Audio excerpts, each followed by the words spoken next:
ఆదివాసీల కోసం ఏపీ ప్రభుత్వం ఏం చేసింది? గతంలో కంటే ఇప్పుడు 90% సూపర్ అన్న. గిరిజనులకు సంక్షేమ పథకాలు అందుతున్నాయా? మన్యంలో చదువులు ఎలా సాగుతున్నాయి? మాజీ డిప్యూటీ సీఎం పుష్ప శ్రీవాణి నియోజకవర్గం ఇప్పుడు ఎలా ఉంది? 5 ఏళ్లలో కురుపాం సాధించిన అభివృద్ధి ఏ పాటిది? ఈ విషయాలు మీకు చూపించడానికి పార్వతీపురం జిల్లాకు వచ్చింది టీవీ9 బులెట్ రిపోర్టర్. నమస్తే, మీరు చూస్తున్నది టీవీ9. నేను మీ బులెట్ రిపోర్టర్ ప్రత్యూష. తరాలు మారినా, ప్రభుత్వాలు మారినా, పాలకులు ఎన్ని మాటలిచ్చినా ఇప్పటికీ అభివృద్ధికి ఆమడ దూరంలో ఉంటాయి ఏజెన్సీ గ్రామాలు. ఊరు దాటాలంటే ఏర్లు దాటాలి. అలాగే ప్రాణాల మీదకి వస్తే అంబులెన్స్ రావడానికి రోడ్డు సౌకర్యం కూడా సరిగ్గా ఉండదు. ఇప్పటికీ అనేక చోట్ల డోలి కష్టాలు మనం చూస్తుంటాం. పిల్లలకి సరైన వస్తువులతో బడులుండవు, తాగడానికి సురక్షితమైన మంచినీరు దొరకదు. మరి ఇప్పటికీ ఏజెన్సీ ప్రాంతాలు ఇలాగే ఉన్నాయా? గత 5 ఏళ్లలో ఆంధ్రప్రదేశ్లో ఏజెన్సీ ప్రాంతాల ముఖచిత్రం ఏమైనా మారిందా? ఇవన్నీ తెలుసుకోవడానికి మాజీ డిప్యూటీ సీఎం పుష్ప శ్రీవాణి నియోజకవర్గమైన కురుపాంకి వచ్చింది టీవీ9 బులెట్ రిపోర్టర్. ప్రజల పేదరికాన్ని దాటాలంటే చదువు ఒక్కటే మార్గమని సీఎం జగన్ పదే పదే అంటుంటారు. ఆయన మాటలకు ప్రతిరూపమే ఈ ఏకలవ్య మోడల్ రెసిడెన్షియల్ స్కూల్.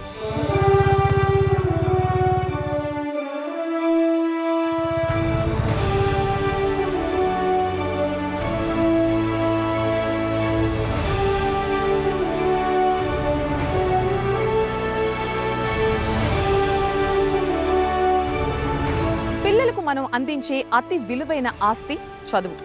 ఈ మాటని సీఎం పదే పదే ప్రస్తావిస్తూ వచ్చేవారు. అందుకే ఆంధ్రప్రదేశ్లో విద్యా విప్లవం వెల్లివిరుస్తోంది.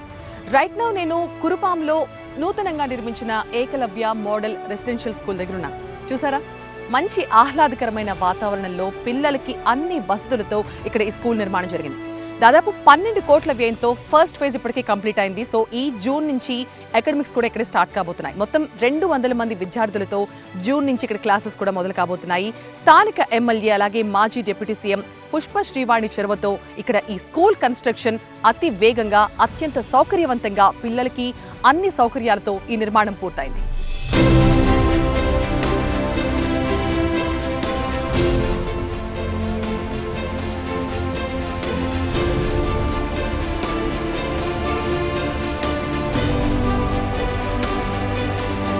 చదువులతో జీవితాలు మారుతాయి.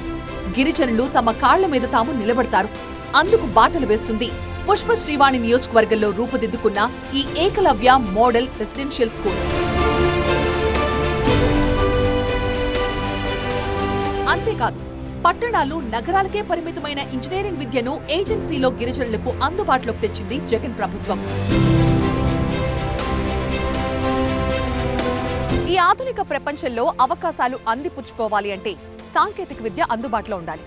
అయితే పట్టణాల్లో, నగరాల్లో ఉండే ఇంజనీరింగ్ విద్యని ఇక్కడ ఏజెన్సీ గ్రామాల్లో గిరిజన బిడ్డలు కూడా అందించాలన్న దృఢ సంకల్పంతో కురుపాంలో అతిపెద్ద ట్రైబల్ ఇంజనీరింగ్ కాలేజ్ నిర్మించారు. చూస్తున్నారుగా, అత్యద్భుతమైన ఈ బిల్డింగ్ 1-2 ఫేజులు శరవేగంగా జరుగుతున్నాయి. సో మొత్తం 105 ఎకరాల సువిశాల విస్తీర్ణంలో 153 కోట్లతో ఈ కాలేజ్ నిర్మాణం జరుగుతోంది. అసలు కురుపాంలో ఇప్పటి వరకు డిగ్రీ కాలేజే లేదంట. అలాంటి కురుపాంలో ఇంత పెద్ద ఇంజనీరింగ్ కాలేజ్ వచ్చిందంటే అది కేవలం పుష్ప శ్రీవాణి చొరవే అంటారు ఈ ప్రాంతవాసులు.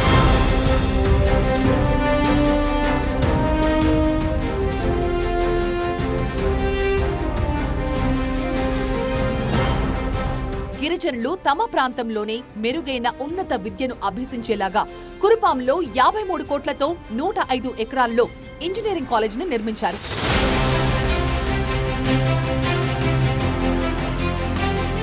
అప్పుడు విద్యకు చాలా దూరం ఉండేవాళ్ళం మేడం.